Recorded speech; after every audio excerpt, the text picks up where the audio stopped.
What inspired her to become an environmental educator and to write a children's book? But before we welcome our guest, I would like to remind everyone to please subscribe to our channel and click on the bell icon so you don't miss any of our inspiring videos.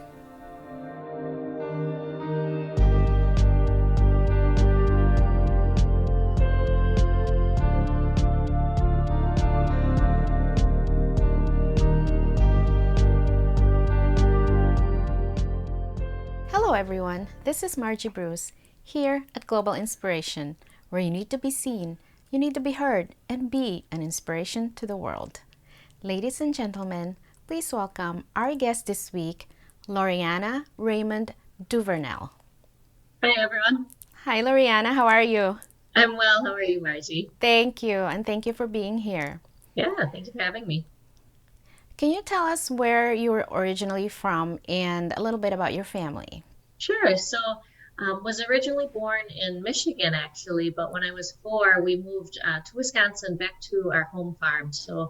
My dad grew up on the farm that has been in our family since the 1840s, and moved back there and grew up there for the rest of my life. It's between Edgerton and Evansville in Wisconsin, just south of Madison, and nice rural life there.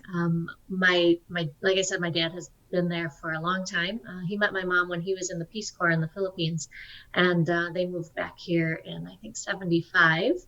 And we've been back to the Philippines a few times and enjoy having lots of family around us there as well. And you do have a family of your own too. Yes, yeah. So I live in southeastern Milwaukee with my husband, Peter, and then we have 2 daughters. Sierra is 13 and Marina is 11. Great. So you graduated from UW-Madison with an elementary education degree. Correct. And so why did you pursue a master's degree in environmental education? Yeah, great question.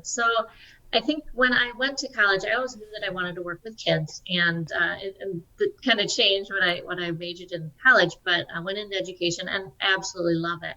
And while I was teaching, knew that I needed to go for my master's degree, for my own personal growth, and didn't want to go kind of the traditional route. You go in education where you get a master's in, teaching or reading or administration, and had taken a class in college.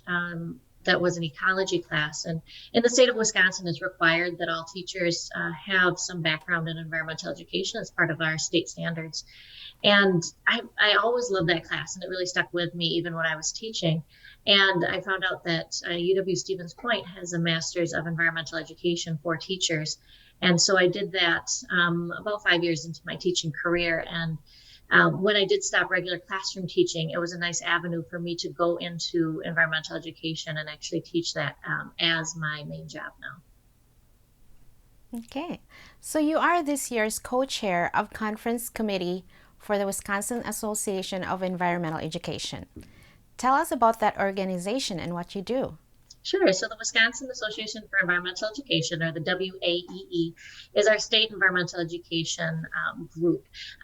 We focus on advocacy for environmental education. We focus on networking, so connecting teachers who have an interest in the environment, and just focus on getting people outside and learning about the outdoors. This year's conference, it's an annual conference. We hold it every November. This year's conference is in the greater Milwaukee area, and hoping to have educators from across the state join us both virtually and in person. We have some great speakers lined up, and just the chance to get together and collaborate on a lot of environmental related things across the state. Awesome. Yeah. Now tell us about the Sussex Green Team that you chair. Yeah, so I joined the Sussex Green Team probably 4 or 5 years ago, and it had been in existence for a couple of years before that, and saw a flyer in a coffee shop and knew that that was something that I wanted to jump in on. We work within the community of Sussex and Lisbon on kind of environmental projects, but more just getting the community involved in being outdoors. And so our big event is around Earth Day. We do a bug line cleanup and appreciation walk. before the pandemic, we had over 125 people come to it. And so family friendly and just a great way to get outdoors in the spring and also do some good for our community.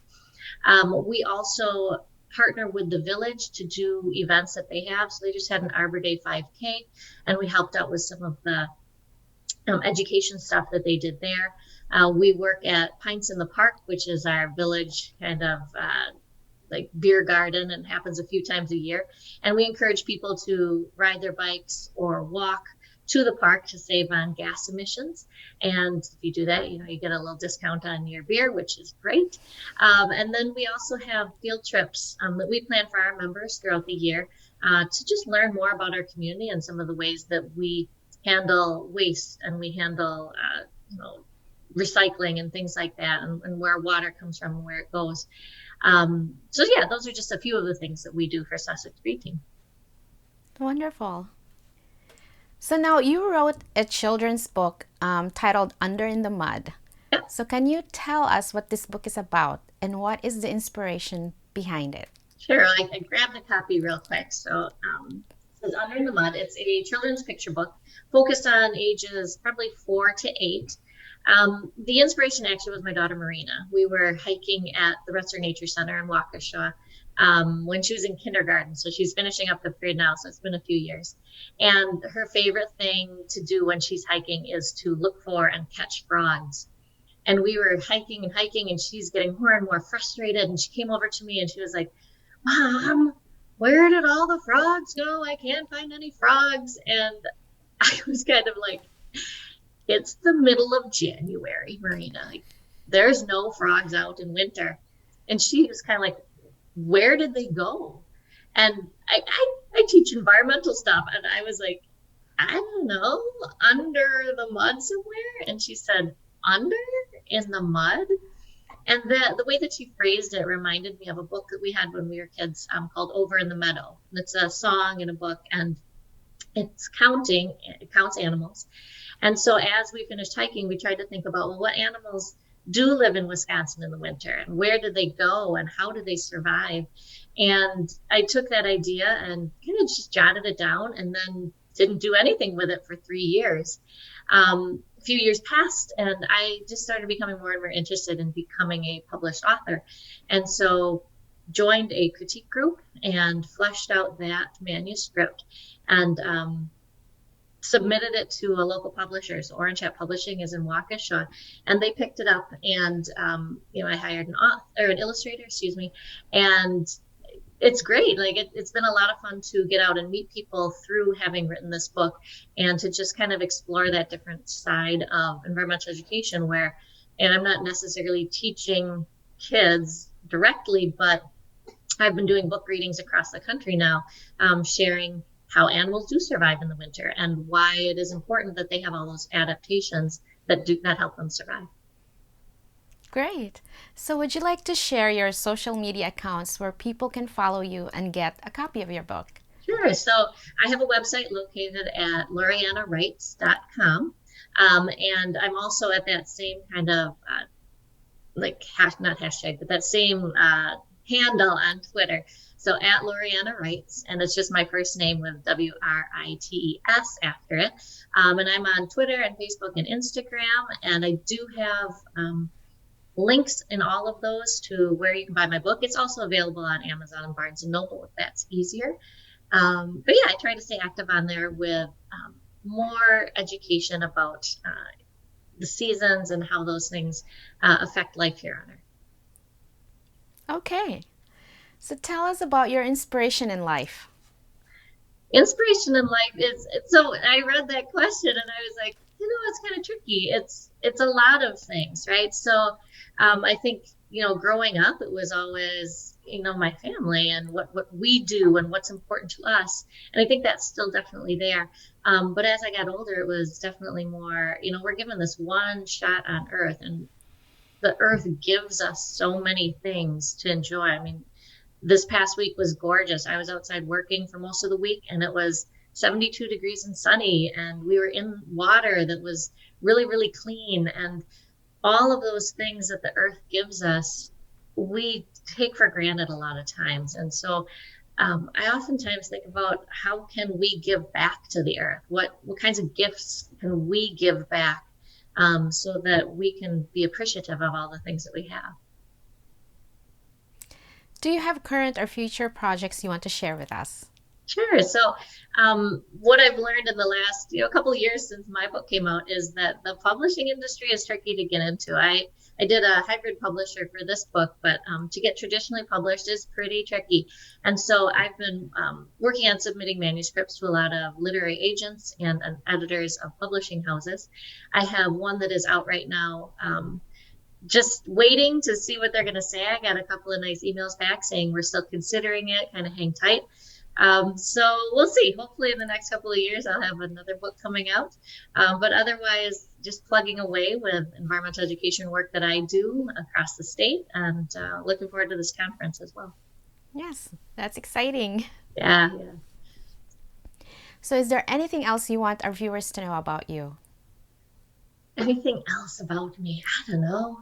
I love living life. I love trying new things and getting outdoors and never get enough time to be outdoors because there's other things that still have to be taken care of in life. But anytime me or any of you can get outdoors and just enjoy what we have and all the things that we have on Earth, I always recommend that.